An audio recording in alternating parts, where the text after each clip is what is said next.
যদি প্রাক ভেরিফিকেশন করা হয়, অর্থাৎ আগেই যদি যাচাই বাছাই করা হয় যে উনি কোন দল করেন, কোন মত করেন, ওনার 14 গোষ্ঠী কোন দল মত করে, ওনার কি সমস্যা, কি আশার বিষয়, তখন দেখা যাবে কি যে যাদের রেফারেন্স থাকবে তারা কিন্তু ক্লিন শিট পাবে, তারা কিন্তু এগিয়ে যাবে। যাদের রেফারেন্স থাকবে না তারা ভালো পরীক্ষা দিয়েও তারা কিন্তু টিকবে না, এবং তারা কেন টিকতেছে না এই বিষয়টা বলারও কিন্তু কোনো ধরনের কোনো জায়গা কোথাও থাকবে না। তার মানে কি আপনাকে তখন বিসিএস এ টিকতে হলে রেফারেন্স দরকার হবে। রেফারেন্স কোথায় পাওয়া যাবে? রেফারেন্স পেতে হলে আবারও দেখা যাবে যাদের কাছে যাবে তাদের পিছনে পিছনে ঘুরতে হবে, হয়তো তাদের চায়ের কাপ নিয়ে তাদের পিছনে পিছনে ঘুরতে হবে, লুঙ্গি ধুয়ে দিতে হবে অথবা জুতা পরিষ্কার করে দিতে হবে। যেই জঘন্যতম ঘৃণ্য দৃষ্টান্তগুলো আমরা অতীতে লক্ষ্য করেছি।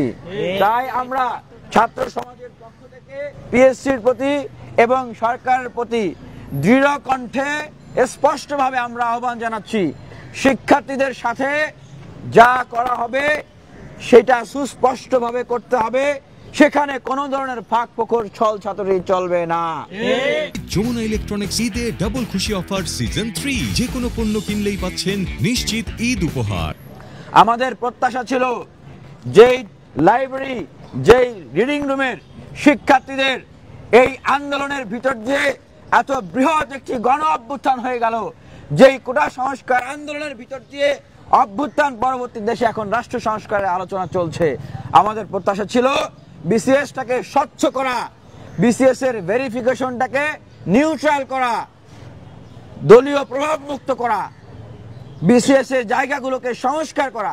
এই কাজগুলো অটোমেটিক্যালি হয়ে যাবে, কিন্তু অত্যন্ত দুঃখ টেবিল ছেড়ে আমাদেরকে রাজপথে নামতে বাধ্য করা হচ্ছে। আমরা রাজপথে নামতে চাই না, আমরা পড়ার টেবিলে থাকতে চাই।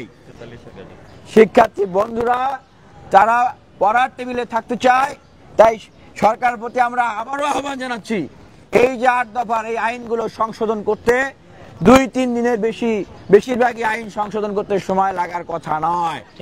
তবে কেন আপনারা কাল বিলম্ব করছেন? আপনারা কিছু বললেই বলেন 47তম বিসিএস এর পরে থেকে হবে। যেমন আমাদের আন্দোলনের সময় আমাদের পিএসসি চেয়ারম্যান মহোদয় বললেন ভাইবার মার্কস 100 বা 50 করার প্রস্তাব সরকারকে দিয়েছিলেন, সেটা নাকি 47তম বিসিএস এর পরে থেকে সরকার করার কথা বলেছেন। কেন আমাদের প্রশ্ন জাগে, পিএসসি থেকে যদি প্রস্তাব করা হয় 44তম বিসিএস থেকে, সরকার থেকে কেন বলা হবে 47তম বিসিএস থেকে? এই সরকার কি 47তম বিসিএস পর্যন্ত থাকবে? আপনারা বিশ্বাস হয়, আপনারা বিশ্বাস করেন?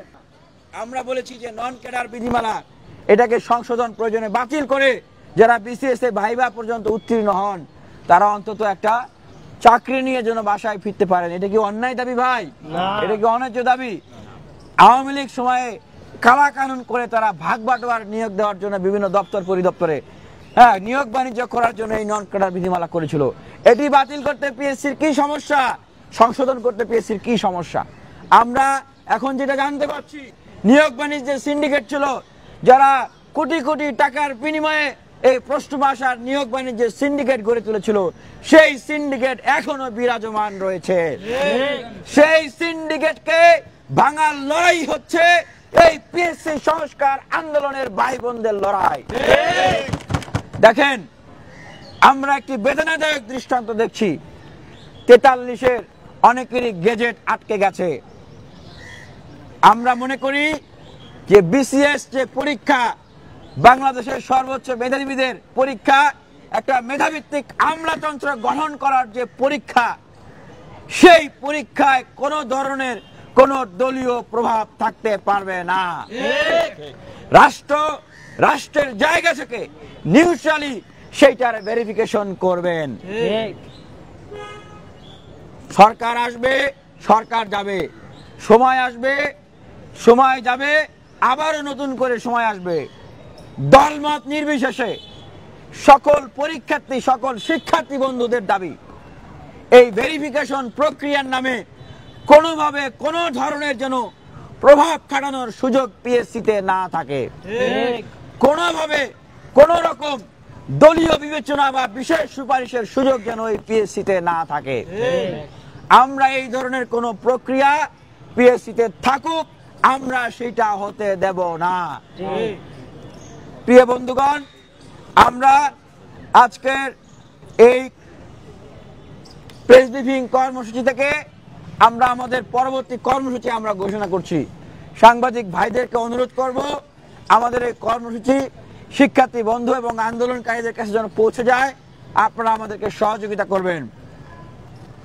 আগামীকাল বিকেল 3:30টায় ঢাকা বিশ্ববিদ্যালয়ের কেন্দ্রীয় লাইব্রেরির সামনে পিএসসি সংস্কার আন্দোলনের 8 দফা দাবির বাস্তবায়নে বিক্ষোভ কর্মসূচি ঘোষণা করা হলো।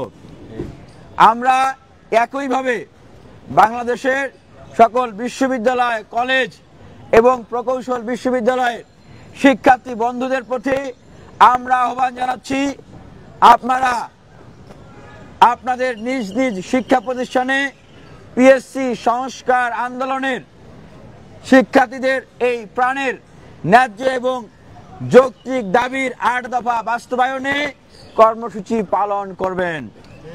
আমরা আবার বলছি, আমাদের কর্মসূচিকে নিয়ে আমরা বিভিন্ন জায়গায় বিভিন্ন মন্তব্য শুনেছি। বলা হয়েছে এটা নাকি 46 পিছানের আন্দোলন। এটা কোনো নির্দিষ্ট একটা বিসিএস কেন্দ্রিক কোনো আন্দোলন নয়, এইটা 46 পিছানোর আন্দোলন নয়, এইটা পিএসসি সংস্কারের সার্বজনীন শিক্ষার্থীদের আন্দোলন। আপনারা ইতিমধ্যে দেখেছেন যে এই পিএসসি সংস্কার আন্দোলনে ঢাকা বিশ্ববিদ্যালয় থেকে শুরু করে রাজশাহী বিশ্ববিদ্যালয়, চট্টগ্রাম বিশ্ববিদ্যালয়, জগন্নাথ বিশ্ববিদ্যালয়, জাহাঙ্গীরনগর বিশ্ববিদ্যালয়, বাকৃবি, শেরেবাংলা কৃষি বিশ্ববিদ্যালয় সহ মেডিকেল সহ প্রকৌশল বিশ্ববিদ্যালয় সহ যারা এই কর্মসূচির সাথে একাত্মতা পোষণ করে কর্মসূচি পালন করেছেন, আমরা আমাদের সেই ভাই বোনদেরকে পিএসসি সংস্কার আন্দোলনের পক্ষ থেকে ধন্যবাদ এবং সাধুবাদ জানাই।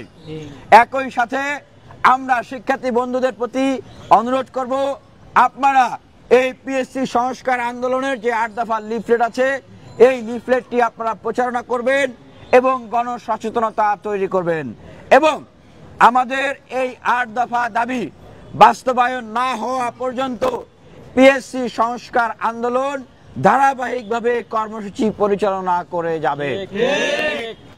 আমরা আবারও বলছি, আমাদের কর্মসূচি পিএসসি সংস্কার আন্দোলনের 8 দফা দাবির বাস্তবায়নে আগামীকাল কেন্দ্রীয়ভাবে ঢাকা বিশ্ববিদ্যালয়ের সেন্ট্রাল লাইব্রেরির সামনে থেকে বিক্ষোভ কর্মসূচি পালন করা হবে এবং বাংলাদেশের সকল বিশ্ববিদ্যালয়, কলেজে, প্রকৌশল বিশ্ববিদ্যালয়, মেডিকেল কলেজে আমরা একই ধরনের কর্মসূচি পালন করার আহ্বান জানাচ্ছি।